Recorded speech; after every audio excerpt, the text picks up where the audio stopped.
Hello there, and thank you for signing up to the Travelogue workshop online. This series of videos is going to take you through how to make the cover, the chipboard cover, how to cover it and decorate it with the vine leaves and flowers on the front, and then there's a video for each of the pages inside the book, and then putting them all together. By the end of the series you'll have a finished Tropical Travelogue. If you've got any questions as you work through your book, please email me. I'll be happy to respond and get back to you as quickly as I can. And use whatever you've got. If you haven't got the cutters that I've used, use something of your choice and just have loads and loads of fun.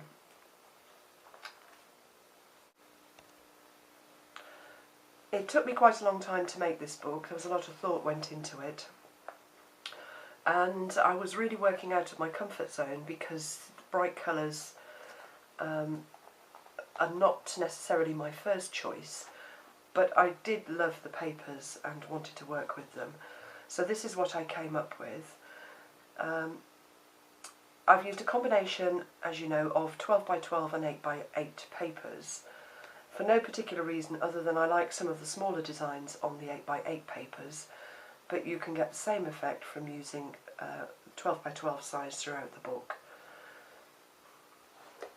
Anyway, have fun as you're crafting and ask me anything you want, and at the end of the series, if you make a video of your finished travelogue, I would love to see it. So if you can add a video response to the video that I've got on my YouTube channel for this book, that would be lovely. So anyway, on to the first video, and I'm going to take you through how to cover the how to make the cover, which is the starting point for everything that we're then going to put in it.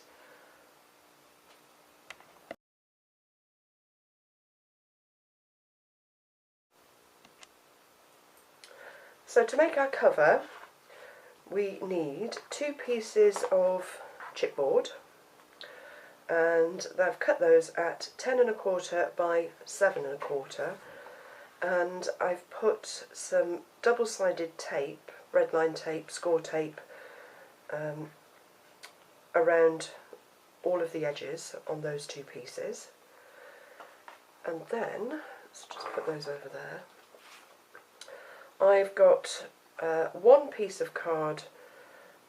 You can use cardstock for this. I've used the black card that I've used for the pages, but you can use cardstock, and that one is cut at 6.5 inches wide by 11.5 inches long.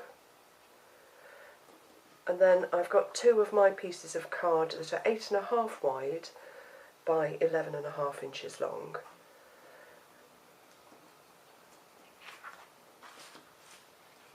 And I've got a spine that is 10 1/4 inches by 2 3/4 inches chipboard, and a chipboard piece that is slightly smaller than the spine at 10 inches by 2 inches, and that's the bit that the Tim Holtz binder ring is going to be attached to and put into the book. And then you need another piece of card to go over that to hide that when we fit it into the book, and I've cut that at 7 inches by 11.5. So that's it. That's what we need to start to put the book together. Oh, one other little thing. A shim. Really important. It's a spacer piece, and I've just stuck 2 pieces of chipboard together, 2 of the offcuts, and I'm going to use that to help me space the spine from the front and back pages as I build up the paper. So let's get started. On my smaller piece of black card, I've put 2 pieces of tape down either side, the long side, double-sided tape. I'm just going to peel those off, and we're going to make a very long piece of card that's going to cover the front, back covers and the spine all in one. So let me just peel those off. Peel that one off. I'm not very good at peeling these off. I'm going to use double-sided tape and my ATG gun for this, in different places, and I'll tell you why as we go through. Oh, is that going to come off? It's got stuck. Oh. Okay. So my two pieces of card that are 11.5 by 8.5, I'm going to stick over those two taped edges, and to help me get them straight, I'm just going to, I don't know if you can see, but I'm using my non-stick mat as a guide, and I'm just going to line piece number 1 up with the edge of the mat so that it's as straight as I can get it. It's not easy to do that on the one side, and then I'm going to do the same on the other side, and I'm using this top edge of the mat as my guide. Now, I'm not very good right-handed, so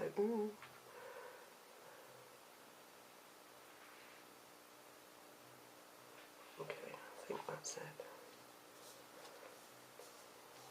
It's really important to get everything as straight as you can, and then you won't have any wonky bits later on. Okay, I've turned that over. I'm just checking that it's all stuck down. You won't see these joins because we're going to put a piece of embossed card over the top once we've put the binder together. So let me decide which. Right. So I have got the joins, the bigger pieces going underneath the spine piece that I've added. Okay. Next we're going to add the chipboard spine, and I'm going to put it centrally in this middle piece of card here, and I've put some double-sided tape on the back just to hold that down. So let me just peel these off. Well, that's not very good, it keeps splitting.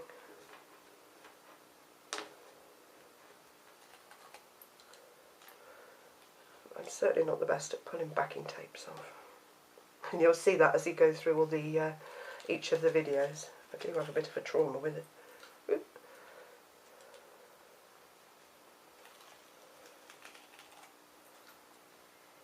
Last one. Ooh. Okay. And then I'm going to turn it over. It's got very stuck to me, and put it as centrally as I can, top and bottom, and side to side in that centre piece of card that we've cut, that smaller piece, and then I'm going to stick it down. Then I'm going to take the large chipboard pieces, the 10.25 by 7.25, and I'm just going to flip them over and put some ATG tape on the back, and I'm using this just to stick them down onto the card, quite a bit on, and that will keep the card stuck to the chipboard when the book's finished. Then I'm going to take my shim, put that in the middle between the spine and where I want the chipboard cover to go, and I'm just lining it up as best I can. Okay, and then I'm going to stick it down, and that gives you about 1/8 of an inch gap between the front cover and the spine, and that stops your page from stretching the paper as the book opens and shuts. Okay, now we're going to do the same with the other piece here. So turn it over, ATG. You can use score tape, you can use whatever you want. I'm using this because it's quick. So I'm putting it all over to make sure that the black cardstock sticks. Okay, let's turn it over. I've come off the edge there, so let's just catch that under. Shim in, and then line it up with the top and bottom of the spine piece before sticking it down. It's really important that you do line it up, because otherwise the book won't open straight. Okay, stick that down. And then, if you lift it up, it will have stuck nicely front and back. Now mine hasn't stuck there, so I'm just going to put some double-sided tape under there just to catch that edge down. I'm just going to thread it under. So make sure that you put your ATG glue right at the edge on either piece. So let's just thread this under.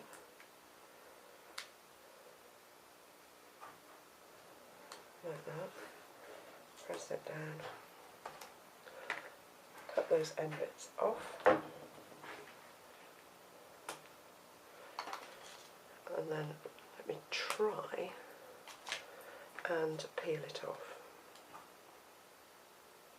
So I start it here. Okay.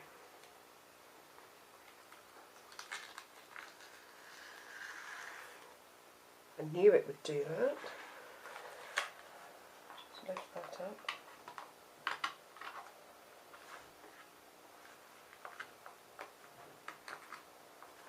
Okay.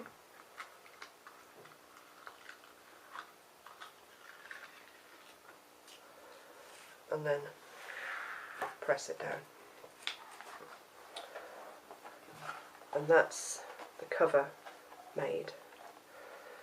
Next we're going to fold the edges over and do the corners. So we've got enough to fold over top and bottom. We also need to put some tape across here, so I'm going to use double-sided tape before I start turning the edges in. Ooh. Apologies if I look caggy-handed, I am left-handed, it always looks a bit odd to all of you right-handed people. Okay. Now the edges that we've got here are quite long, so I'm going to put another piece of double-sided tape about there to catch those as they're stuck down. And I'm going to do the same on the other side.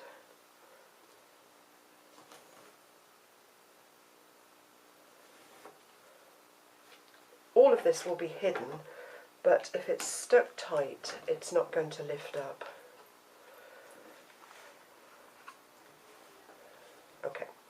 Now, before we start folding paper over, we're going to cut the corners off about a quarter of an inch away from here, an eighth of an inch away from here. So don't cut right up to the cardboard point of your corner, but cut diagonally about an eighth of an inch away, and do that on each of the 4 corners. And I will show you why in a minute. Let's just turn this round. It's too big to get it on the camera in one piece, unless I set the camera up and have it miles away from the table.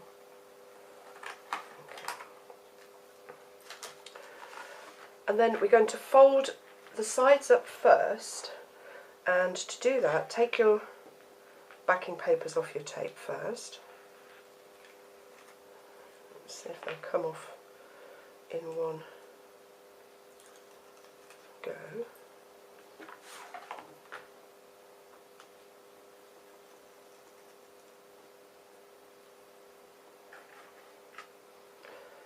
And then I lift up the whole thing and bend it so that it starts to crease that edge. Just be gentle with it, don't push it too hard. And then I turn it over and just start to ease the card over that edge. I'm sorry it's all in black, because it's not the easiest colour to see or to show you what I'm doing, but so I'm just easing it along. Okay, then I'm going to turn it back and push it up and over onto the tape, but not pulling it too tight that it stretches over the edge and rips the card. So that's that bottom edge done. And then where you've got your gaps by the spine, just use your finger or the back of the scissors, just very gently, just ease the card that you've just folded over into that fold or space. And then let's bend it up. We want it to be stuck nice and flat. And then just bend it up. Let's have a look. Yes, that's covered quite nicely. And then stand it up. Make sure that it stands level, which that does. Doesn't want to stay shut, but that's it. Okay, now I'm going to do exactly the same for the top edge. If you want to put double lines of tape along here, do. It all helps to secure the paper, the card down onto the cover. But I wouldn't recommend using the ATG tape because it does lose its sticky. I'm just going to put another one on there after a while. And you don't want your cover peeling away from the chipboard after you've spent tons and tons of time putting it all together. You want it to be to have a professional finish. Okay, so I'm just going to take those backing strips off. Oh, no, I'm not.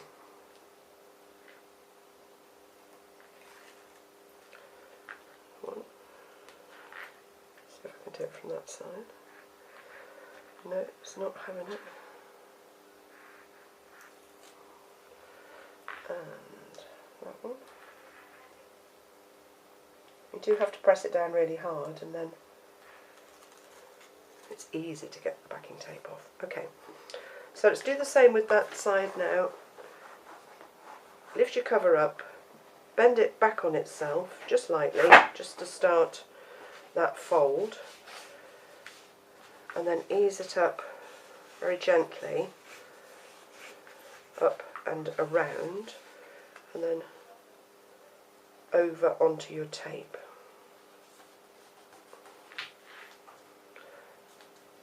But be careful not to stretch it as you go too much. Because if you stretch it too much, it will start to rip. Okay, that one's folded quite nicely into those gaps.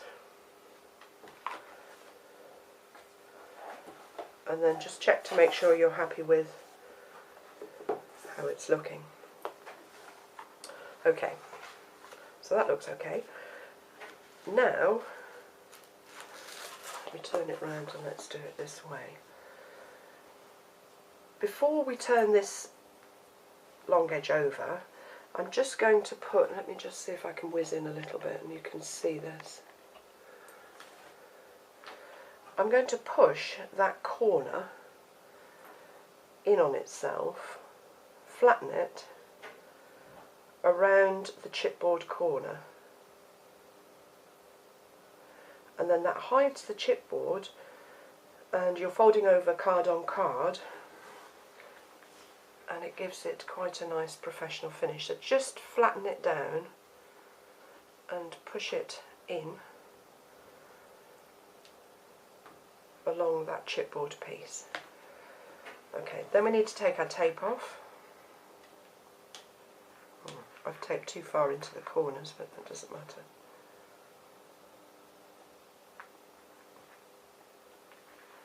It will come off.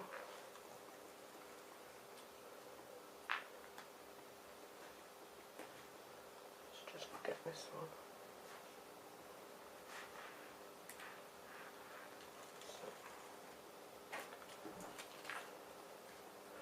And then we're going to do exactly the same thing again. We're just going to bend it over to start the fold. Whoops, sorry. Bend it over to start the fold going, and then very gently fold it over and stick it down. And you'll see you get a nice professional corner finish. And then we'll do the same on the other side. So fold your corners in first, flatten and squash them, flatten and squash. Sounds like a ballet class.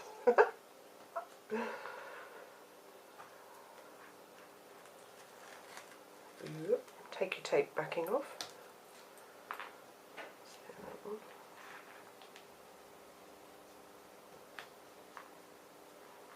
Not sure this one wants to come off. Oh yeah, it is. Just get that little bit off there. Oop.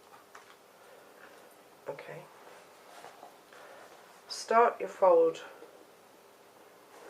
just by bending your book over slightly, and then gently fold it over and stick it down onto your tape. And then just gently squash it so that it starts to fold. Stand it up and it should be level and stand up nicely. So that's the binder made.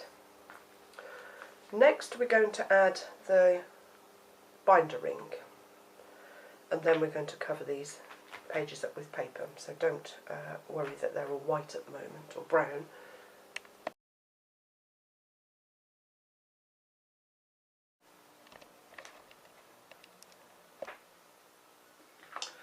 If you want to add an embossed spine, like I did to my album, we need to do that between stage 1 and 2 of covering our binder, and you'll need a piece of card that's 11.5 inches long, or 12 inches long if you're using cardstock, by 5.5 inches, and an embossing folder of your choice.